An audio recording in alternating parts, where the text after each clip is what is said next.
Praise the lord. జీవితంలో నిరీక్షణ కోల్పోయి నిరీక్షణ కోసం ఎదురు చూస్తున్నావా?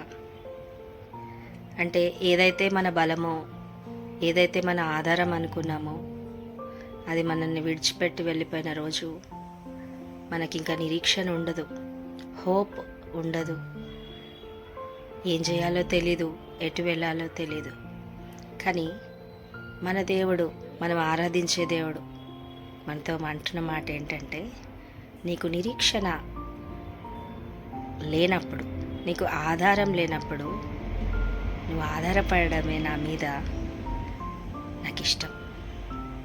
అంటే నువ్వు నిరీక్షణ లేకుండా అయ్యావంటే, ఆధారం లేకుండా అయ్యావంటే, ధైర్యం చెడి నువ్వు ఉన్నావనంటే, ఆ సమయం నీవు నీ నిజ నిరీక్షణ అయిన యేసయ్య వైపు చూడాలని, నీ నిజమైన ధైర్యమైన యేసయ్య వైపు నీ దృష్టి నిలపాలని, ఆయన వైపు చూడాలని. మరి ఆయన వైపు చూసిన ఆ క్షణం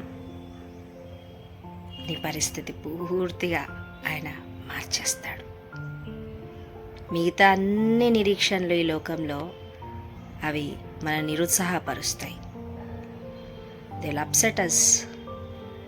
కానీ యేసయ్యలో ఉన్న నిరీక్షణ, ఆ బలం, ఆ ధైర్యం, ఆ యొక్క నమ్మకం ఏ రోజుకు ఆ రోజు, ఆ క్షణం నేను నడిపిస్తాయి.